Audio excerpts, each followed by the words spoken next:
ಇಡೀ ಜಿಲ್ಲೆಯನ್ನೇ ತಲ್ಲಣಗೊಳಿಸಿದಂತಹ ಉಡುಪಿ ನೇಜಾರು ಹತ್ಯಾಕಾಂಡದ ಹಿಂದೆ ಹಣಕಾಸು ವ್ಯವಹಾರದ ಹಿನ್ನೆಲೆ ಇದೆ ಎನ್ನುವ ಅನುಮಾನ ಬಲವಾಗಿ ಕೇಳಿಬರುತ್ತಿದೆ. ಇದಕ್ಕಾಗಿಯೇ ಕೊಲೆ ಮಾಡಿರುವ ಶಂಕೆ ವ್ಯಕ್ತವಾಗಿದ್ದು, ಹಂತಕ ಸುಪಾರಿ ಕಿಲ್ಲರ್ ಎನ್ನುವ ಅನುಮಾನವೂ ವ್ಯಕ್ತವಾಗಿದೆ. ಪೊಲೀಸರು ಈ ದಿಕ್ಕಿನಲ್ಲಿ ತನಿಖೆ ನಡೆಸುತ್ತಿದ್ದಾರೆ. ನಾಲ್ವರನ್ನ ವ್ಯವಸ್ಥಿತವಾಗಿ ಕೊಲೆ ಮಾಡಿರುವುದನ್ನು ನೋಡಿದರೆ ಕೊಲೆಗಾರ ಸುಪಾರಿ ಕಿಲ್ಲರ್ ಎಂಬ ಅನುಮಾನ ದಟ್ಟವಾಗಿದೆ. ಆದರೆ ಸುಪಾರಿ ಕೊಟ್ಟವರು ಯಾರು? ಈ ಹಿನ್ನೆಲೆಯಲ್ಲಿ ನಾನಾ ದಿಕ್ಕುಗಳಲ್ಲಿ ತನಿಖೆ ಆರಂಭವಾಗಿದೆ. ಇದಕ್ಕಾಗಿ 5 ಪೊಲೀಸ್ ತಂಡಗಳು ಕಾರ್ಯಪ್ರವೃತ್ತರಾಗಿದ್ದು, ಆರೋಪಿಯ ಸುಳಿವು ಸಿಕ್ಕಿದೆ ಎಂಬ ಮಾಹಿತಿ ಲಭ್ಯವಾಗಿದೆ. ಇನ್ನು ಹತ್ಯಾಕಾಂಡದ ಆರೋಪಿಯನ್ನ 2 ದಿನಗಳಲ್ಲಿ ಬಂಧಿಸುವುದಾಗಿ ರಾಜ್ಯ ಗೃಹ ಸಚಿವ ಡಾಕ್ಟರ್ ಜಿ ಪರಮೇಶ್ವರ್ ದೂರವಾಣಿಯ ಮೂಲಕ ಕುಟುಂಬದವರಿಗೆ ಭರವಸೆ ನೀಡಿದ್ದಾರೆ. ಮನೆ ಯಜಮಾನ ನೂರ್ ಮೊಹಮ್ಮದ್ ಜೊತೆ ಮಂಗಳವಾರ ದೂರವಾಣಿ ಕರೆ ಮಾಡಿ ಮಾತನಾಡಿದರು. ನೀವು ನಮಗೆ ಕರೆ ಮಾಡಿ ಸಾಂತ್ವನ ಹಾಗೂ ಭರವಸೆ ನೀಡಿದ್ದಕ್ಕಾಗಿ ನಿಮಗೆ ಕೃತಜ್ಞತೆಗಳು. ಈ ಪ್ರಕರಣವನ್ನು ಅತಿ ಶೀಘ್ರವಾಗಿ ತನಿಖೆ ನಡೆಸಿ ಆರೋಪಿಯನ್ನು ಬಂಧಿಸಬೇಕು ಎಂದು ನೂರ್ ಮೊಹಮ್ಮದ್ ಗೃಹ ಸಚಿವರಲ್ಲಿ ಮನವಿ ಮಾಡಿದರು. ಈ ಕೃತ್ಯದಿಂದ ನಮ್ಮ ಸುತ್ತಮುತ್ತಲಿನ ಊರಿನ ಜನರಲ್ಲಿ ಭಯದ ವಾತಾವರಣ ಸೃಷ್ಟಿಯಾಗಿದೆ. ಇಲ್ಲಿಯ ಜನ ನಿನ್ನೆ ದೀಪಾವಳಿ ಕೂಡ ಆಚರಣೆ ಮಾಡದೆ ನಮ್ಮ ನೋವಿನಲ್ಲಿ ಭಾಗಿಯಾಗಿದ್ದಾರೆ.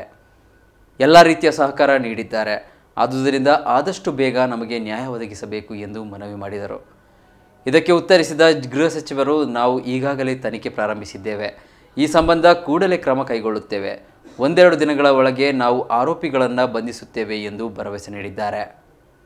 ತಂದೆಯಾಗಿ ಜಾಸ್ತಿ ಮಾತಾಡಲಿಕ್ಕೆ ಹೋಗುದಿಲ್ಲ.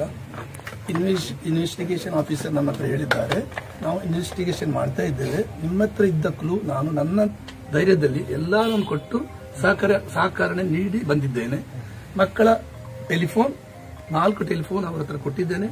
ಇನ್ವೆಸ್ಟಿಗೇಷನ್ ಅದರಲ್ಲಿ ಯಾವುದು ಕ್ಲೂ ಸಿಗ್ತದೆ ಅಂತ ನೋಡಲಿಕ್ಕೆ ನಾನು ಹತ್ರ ಬಿಟ್ಟು ಬಂದಿದ್ದೆ. ನನ್ನ ಮಗನ ಮೊಬೈಲು, ನನ್ನ ಮೊಬೈಲು ನಿನ್ನೆ ಅವರು ವಾಪಸ್ ಕಳಿಸಿದ್ದಾರೆ. ಅವರಿಗೆ ಅದರಲ್ಲಿ ಸ್ವಲ್ಪ ಮಾಹಿತಿ ಸಿಕ್ಕಿದೆ ಅಂತ ಈಗ ಬೆಳಿಗ್ಗೆ ಬಂದು ಹೇಳಿದ್ರು. ಸರ್, ತುಂಬಾ ಒಳ್ಳೆ ವಿಷಯ ಹೇಳಿದಿರಿ, ತುಂಬಾ ಥ್ಯಾಂಕ್ಸ್ ಸರ್. ನಿಮ್ಮ ವಿಷಯ ನಾನು ಕೇಳಿದ ನನಗೆ ಧೈರ್ಯ ಆಗಿದೆ.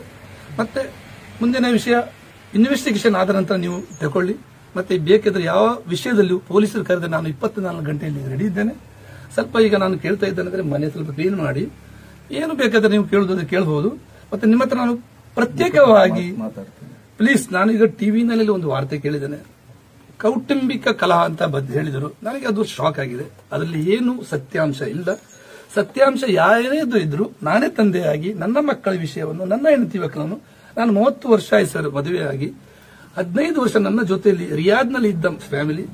ಲಾಸ್ಟ್ ರಂಜಾನ್ ಹಬ್ಬಕ್ಕೆ ಅಲ್ಲೇ ಮಕ್ಕಳು 3 ಜನ 4 ನಾವು ಮುಂಬ್ರಾ ಮಾಡಿ 26-27ಕ್ಕೆ ನಿಮ್ಗೆ ಗೊತ್ತುಂಟು, ಪವಿತ್ರ ರಂಜಾನ್ನಲ್ಲಿ 30 ಲಕ್ಷ ಜನರ ಒಳಗಡೆ ಉಮ್ರಾ ಮಾಡಿ ಮಕ್ಕಾ ಮದೀನಲ್ಲಿ ನಮಗೆ ಹಬ್ಬ ಮಾಡಿ ಬಂದವರು.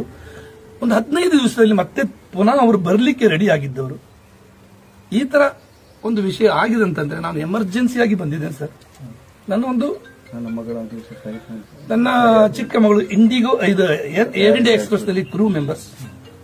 11 ಗಂಟೆಗೆ ಅವಳಿಗೆ ದುಬೈ ಹೋಗ್ಲಿಕ್ಕೆ ಇದ್ದಿತ್ತು. ಐನಾಸ್ ದೊಡ್ಡ ಮಗಳು PG ಮಾಡ್ತಾ ಇದ್ದಳು. ಅವಳು ಸೌದಿಯಲ್ಲಿ ಟೀಚರ್ ಆಗಿ ಕೆಲಸ ಮಾಡಿದ್ದಳು. ಇಲ್ಲಿ PG ಆಗಿ 1 ವರ್ಷ ಮಾಡಿದ ನಂತರ ಮತ್ತೆ ಹೋಗುವ ವಿಷಯ ಇದ್ದಿತ್ತು. ಮತ್ತೆ 2000 ಈ ಬರುವ ವರ್ಷದಲ್ಲಿ ಮನೆಯೆಲ್ಲ ಪೇಂಟ್ ಮಾಡಿ ಮಗ ನನ್ನ ಇಂಡಿಗೋದಲ್ಲಿ ಕೆಲಸ ಮಾಡ್ತಾನೆ,